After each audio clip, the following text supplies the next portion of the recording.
Recording in progress. I pledge allegiance to the flag of the United States of America and to the republic for which it stands, one nation, under God, indivisible, with liberty and justice for all. Thank you. Roll call, please. Councilmember Johnson. Here. Councilmember Losi. Here. Mayor Pro Tem Trent. Here. Mayor Long. Here. Thank you, Sienna. Our next item is oral comments from the public. At this time, you have 3 minutes to address the council on anything that is not on the agenda. And I believe we have someone on Zoom that would like to speak, so we'll take them first. Sienna.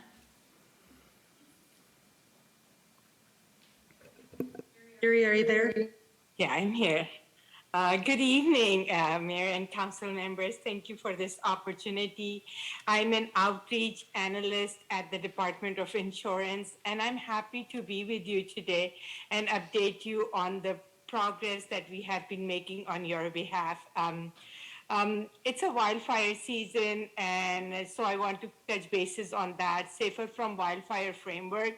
It's an interagency partnership between Insurance Commissioner Ricardo Lara and the Emergency Response and Readiness Agencies and Governor Newsom's administration.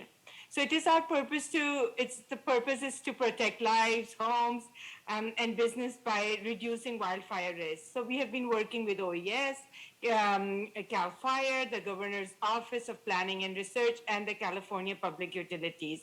So Commissioner is using every tool available to improve insurance for our communities.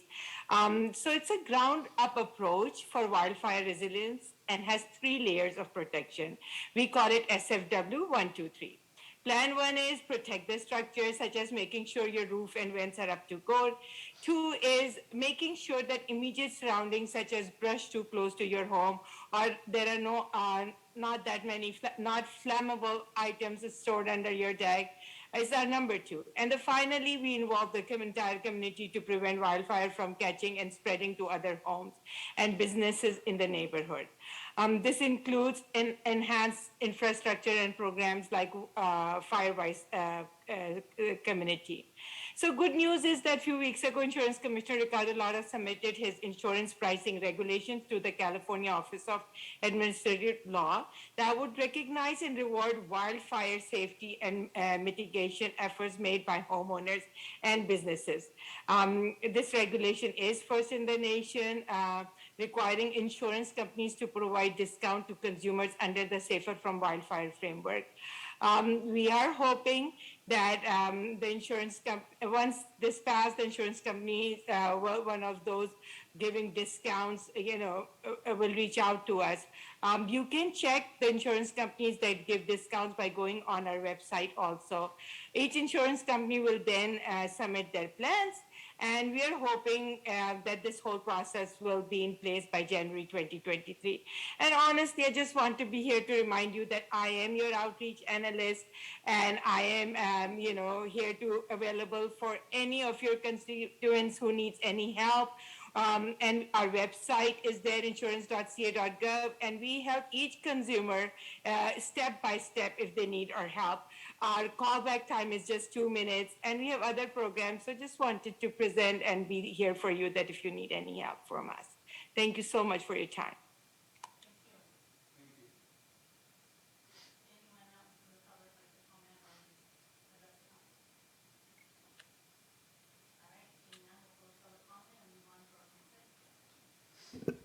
Seeing no other public comments, we'll close public comment and move on to our consent calendar. We have 7 items tonight. City Council minutes, report of disbursements, authorization for the city manager to continue teleconference public meetings for city council and all city committees, commissions, and boards, award of an annual paving contract, striping contract, concrete contract, and approval of professional services contract task order for the water tank coating project attachments. Anyone wish to pull anything? All right. I'll move to approve the consent calendar. Second. We have a motion and a second to approve the consent calendar. All in favor? Aye. All right, our city council business, we have to authorize the city manager to negotiate a contract with Watson Well for the Well 5B project, resolution 2022-30. Merritt? Thank you, Mayor Long. Our Public Works Director, Brendan Bird, couldn't be here tonight, so I'm going to provide the staff report for him, but Brendan has been working on this project and getting the new well up to speed. So just in summary, in February 2022, the city completed the installation of a new well to replace the existing well 5, which was starting to drop off in capacity and diminish its performance. After the installation of the well was complete, water samples from the new well indicated that all the parameters were normal and consistent with the city's existing wells, except for it was had higher than normal manganese concentrations. And so what staff determined needed to be done, working with our consultants who helped with the development of the well, is to do more pump testing and sampling regimes to determine some alternatives for how the city can move forward to bring the new well into service and get the manganese concentrations under control.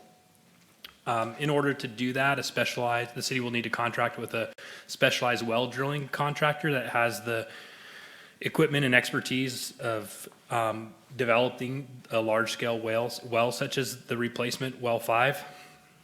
And there's a very short amount of time. We want to get this well back online, and so the city is asking for the council to approve an exception to bidding per the Fortuna Municipal Code, Section 2.50.07D. In advance of anticipating council's approval to do this, we did ask for proposals from 4 well contractors to do the work, and those results are included in the staff report and range from $32,000 to $53,000, with 2 well drillers declining to bid on the work. And really it's a pretty small job, and trying to find somebody to do this job in short order for a relatively small amount of work is difficult. So staff is recommending that Watson Well, who provided lowest proposal for doing the work that's necessary, be awarded the contract. And there's a resolution attached to this staff report as attachment A that has the findings necessary to be able to dispense with the formal public bidding. Watson Well has indicated that they'd be willing to mobilize to the site immediately after approval and begin the finalization of the pumping and well development that would need to be done by the end of October. And then ongoing work would have to be done under a separate contract if there are modifications to the well that would need to be to happen, or any treatment processes that need to be added. This is part of a larger project, so the amount being requested for this portion of the project is $32,000 of $200,000. That's remaining to be budgeted and will be funded from Water Reserve Fund 510. So what staff is looking for is a motion to approve Resolution 2022-30 and authorizing the city manager to negotiate a contract with Watson Well Drilling for the Well 5B project for a total contract value not to exceed $32,050. So with that, I'd be happy to answer any questions. Thank you, Merritt. Any questions from the council? Just a comment, kind of. I'm hope that either, I don't know if we just need to go shallower or move to a different area on the well field, but so that we don't have this issue of the manganese again. Yeah, well, it's interesting. You know, this well that was developed is significantly deeper, and it draws water from the existing depth where most of our wells are, which currently don't have an issue of the higher manganese, and it also taps a deeper aquifer.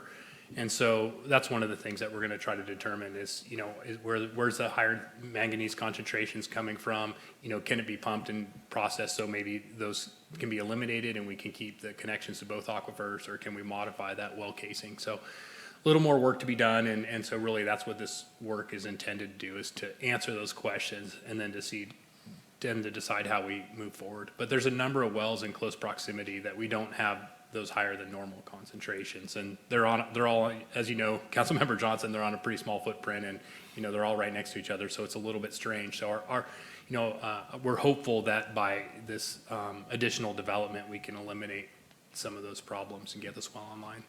Yeah, I don't recall this issue any other prior time. Yeah. So We'll see. Yeah. Anyone else? Just one, Watson was the contractor initially too?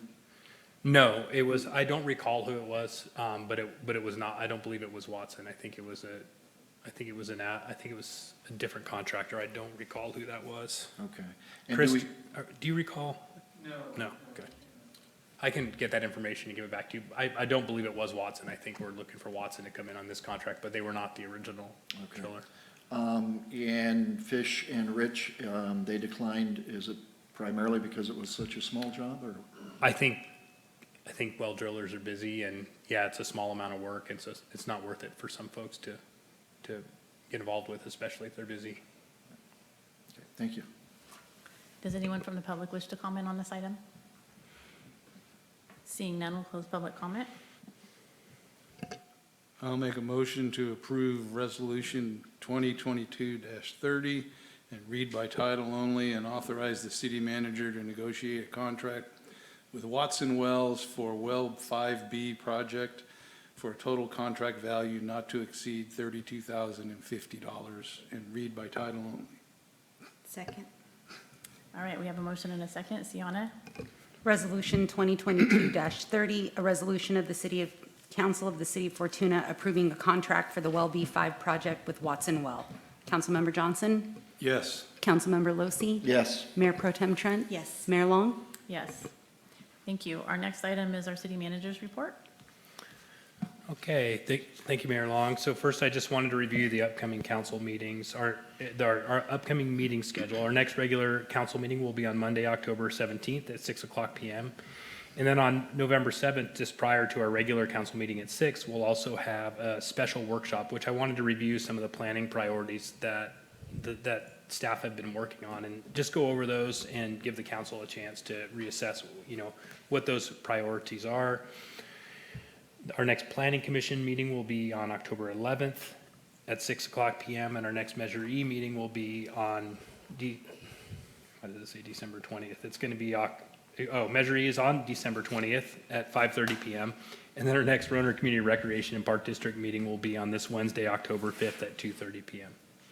And so that'll be a pretty, there'll be quite a bit at that Roner Community Recreation and Park District meeting. We'll be presenting the results, the preliminary results of this assessment benefit calculation, and then discussing some of the financial items related to the development of the pool. So that should be an interesting meeting. I just had a few items that I wanted to report on that I've been working on lately. As you have maybe have seen in the press, there's been a number of newspaper articles related to the PG&E issue and the potential lack of service. And so I've been working through Senator McGuire's office, and we've been providing to PG&E an estimate of, really an assessment of what our short-term projects are, both residential and commercial projects, as well as public projects. So we're providing that information, and our hope is that PG&E can come back with a plan and share that with us, develop a plan and give us an assessment of which businesses they can serve, and, and what their timeline will be. And so again, we're following the leadership of Senator McGuire, and he's doing a great job of really pushing and getting some results, and really not taking, just what the initial response was at face value. And so we have a staff level meeting on October 7th to really discuss the information and check in, and then we expect to have PG&E come back to us with a plan on October 24th. So we'll continue to report back to the council and what our progress is there. I attended a joint meeting of the Humboldt Waste Management Authority and the local solid waste task force, and the topic of discussion was the SB 1383 and the organic mandates, and really how the county is going to approach solving that problem. And one of the first things to diverting that organic waste is a place where can you take that to once you collect it. And so the HWMA board voted to convert their existing recycling tipping floor to an organic recycling collection, but there's a lot of steps they'll have to take, and our consultant who was working on a roadmap for compliance for the region for SB 1383 presented. So we talked through the various aspects of SB 1383 compliance, and really what some of the challenges would be, and then what some of the opportunities are. But it's my feeling that in the long term, it's going to be best for the city to work with the region and try to solve to come up with solutions, working together with the region. So I expect that at some point in the future that we'll have to commit to working with HWMA, identifying where funding will come from, and enter into some type of an MOU with Humboldt Waste Management Authority. So ongoing work there. There's still a lot to figure out, but I'll be bringing some items back related to that in the near future. We also held a stakeholder meeting to discuss the specific plan development for the former Palco Mill site. And we worked with our consultant team and our planning staff here at the city to present to the most affected property owners in close proximity to the mill site, you know, what our draft specific plan would include in it. And we got some really great comments from the interested parties that, you know, near that site. And so we're actually in the process of kind of modifying our specific plan to take into account some of the comments that we had. And then our next step will be to start having some public meetings so the public can weigh in on what's happening with that specific plan and what the city's draft is. So I'm very optimistic about that, with the exception of the potential for not having power as soon as we would like to have it there. So we'll continue to follow up, but this is a long-term effort that we'll see come into fruition in the near future. Another item that I had is, you know, we've been having some problems associated with our remote facilities, River Lodge, parks. Currently, they're communicating with the city server via wireless connections, and so we've had those crash at different times, and we have slow connectivity at some of our facilities. So we're just starting to explore the idea of connecting fiber to some of our remote sites to be able to have better connectivity. It's going to be important as we move forward. We're implementing new park software right now for reservations, signing up for teams, you know, reserving the River Lodge and Monday Club. So it's important that we have, if we're going to be putting more IT demands on the computers at those remote facilities, that we have the ability for them to communicate and connect to the city server and not have experience delays or breakdowns. So there's no cost to the city right now. AT&T is in the process of doing some of the engineering and estimating what it would take to get those facilities connected. And so I'm working with our human resources director, IT manager, city clerk, and our consultant at NILEX to get an idea of what it would take. But it's something that's needed and that we're looking for improving how the city functions. Can I ask you a question on that? Sure. Will that also increase the capability for events to be able to use Yes. that for ticketing? And then can we offer, you know, and then will we have the ability to offer, you know, Wi-Fi at maybe our parks too? One of the things we're looking at is, can we offer, you know, should we add connectivity at Newburgh Park as well, so we could use it for events there? So yes, absolutely. And that is one of the limitations. There's just not the bandwidth to move the amount of data that we need at those remote facilities right now. So it'll open up a lot of opportunities to be able to do different things, you know, whether it's, you know, for events at Roner Park or Newburgh Park or even the River Lodge. So we're excited about that. Good, thank you. Yeah. And then another project that has come to the council in a number of ways is the Vancil Reservoir Improvement Project. I've been heading up the portion of the work that includes the removal of the hazard trees around the reservoir and some of the nearby residences. And so we, as the council knows, we accepted the bid for to purchase the timber. And then we also recently bid the licensed timber operations, and we didn't have anybody respond the first time. And so we put it out again, and we expect to open up bids on Thursday, and we hope to have a licensed timber operator to be able to start that work. And because it's an exemption, they should still be able to get it done this year. So our hope is that we will see that work start happening in October. So a pretty short timeline. And then also along the same lines, we'll be opening bids for the Roner Park basketball improvement project. So we're very excited to get that one underway. And although we probably won't be able to put the new acrylic surfacing down, you know, in the wintertime, we're probably going to be stuck, but we should be able to get a lot of the concrete work and paving and other site work done before that. So that's one we're really excited to see come to fruition. And then I saw that the chamber is hosting a candidate forum at the Monday Club at 5:30 this Wednesday. So if anybody wants to attend and meet some of our prospective council members and ask questions, that'll be a good opportunity for the public to do that. And then lastly, I just wanted to have our police chief say a few words. There was a threat to the school and a potential threat last week on Thursday, and I really wanted our chief just to kind of give the council an idea of what happened. We had a very rapid response. Our police have been working very well with our school district, and they've been working on this, and there's a situation that there was a potential threat, and I just wanted our chief to give you an idea of what we did in our response, and then also, you know, what opportunities we might have to learn and even have a better response next time.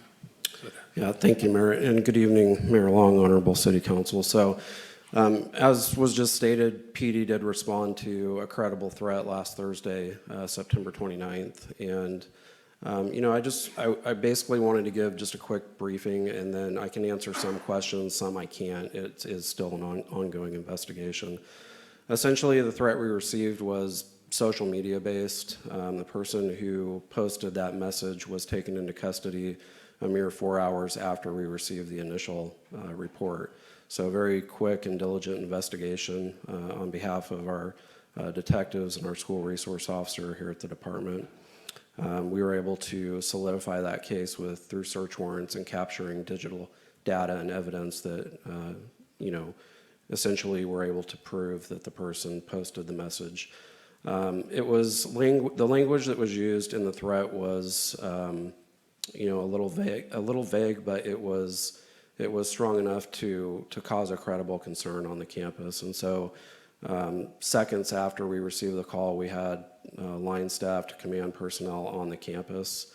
They were just a couple streets over, actually attending another event. So, very rapid response. And by the time they arrived on campus, the school officials and the administration essentially already had a hard lockdown. So the students were locked in place in interior buildings throughout the campus for their safety.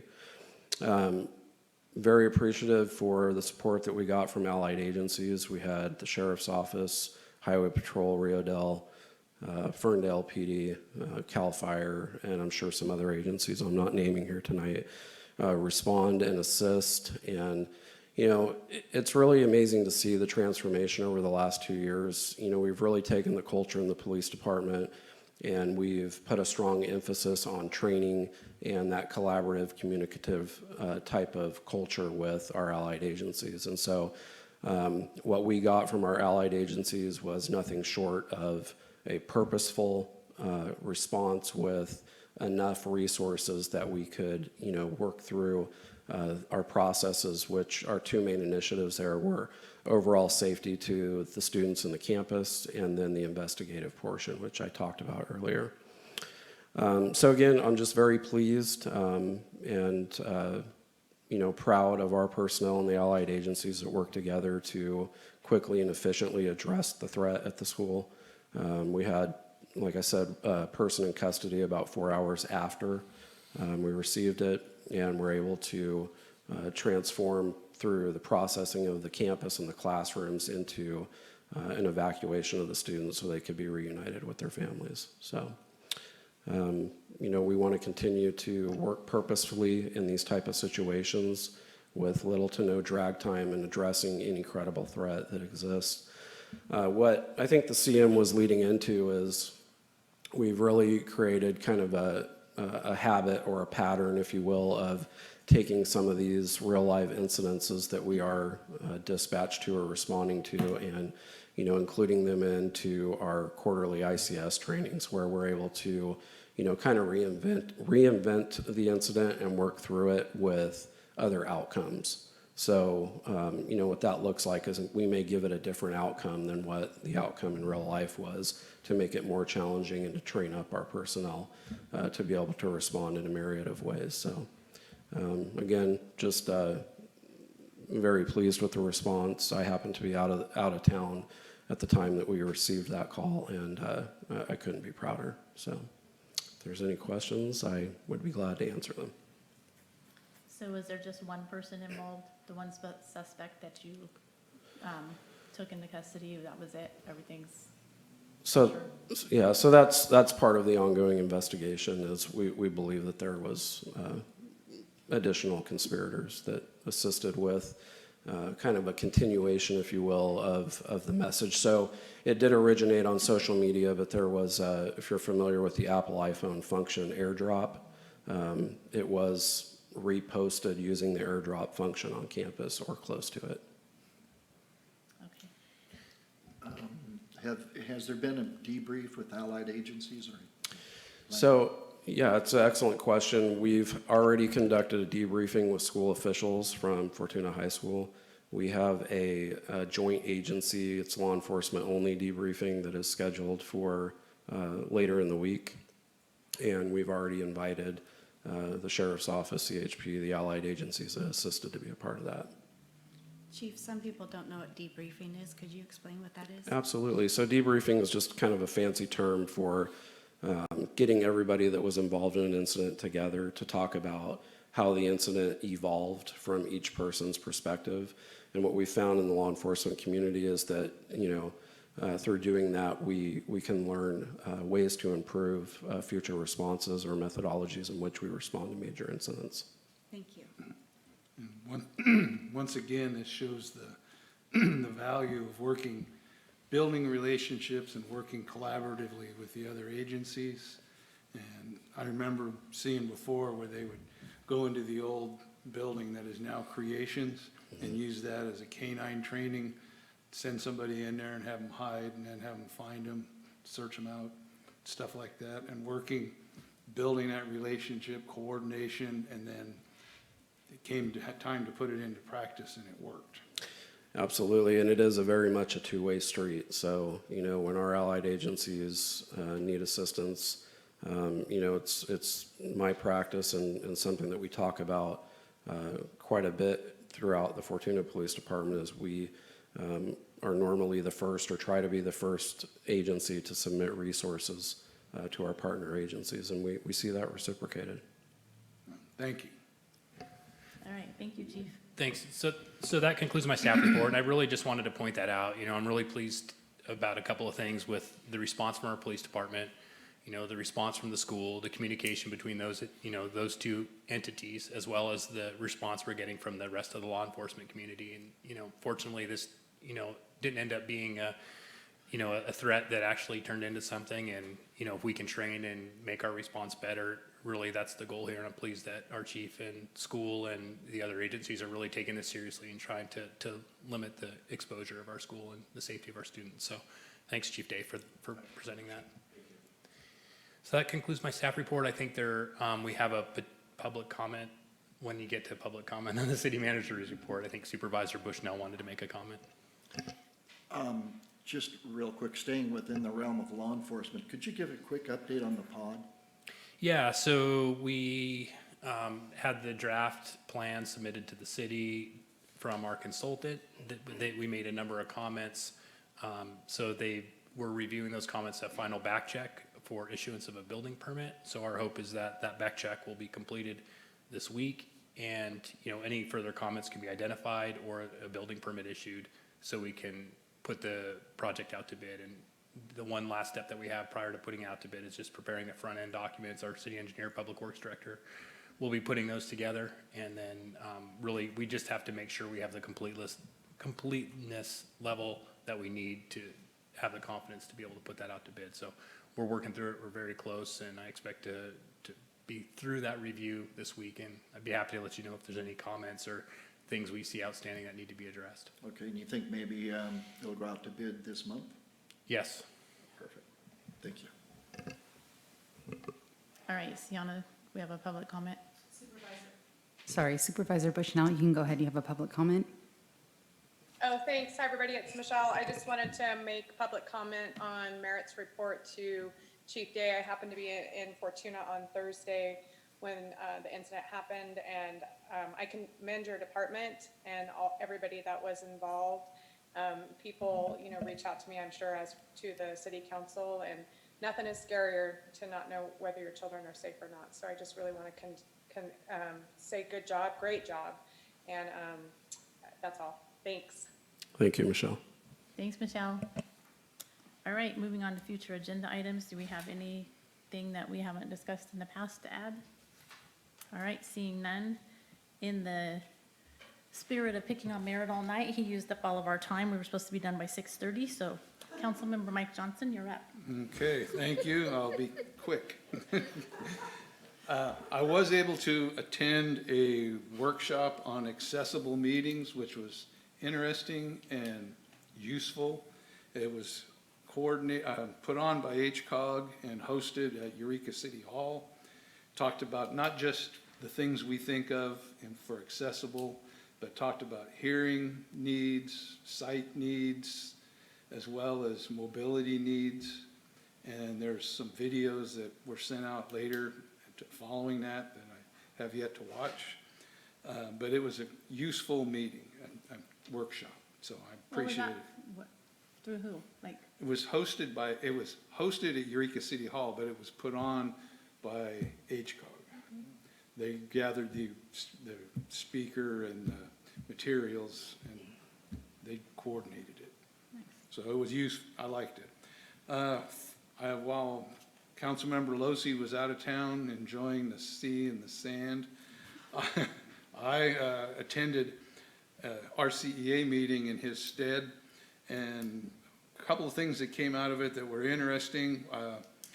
They got a grant for EV chargers, and they're slated to put 2 at RMH and 2 at Roner Park, assuming that the power is available. But it's a CEC grant with a cash match by RCEA.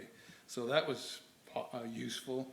And then there's also, I saw where there's going to be 2 solar projects in Humboldt County, one down in I think it was off of Foster, down on the Arcata Bottoms, and one up towards Glendale with solar arrays, and they had a vote on whether the power and the way it's being generated met the principles that RCEA uses for purchasing power, and accepted it, and that way the property or the developer shows that there is interest and they have a buyer for the power and it can move forward.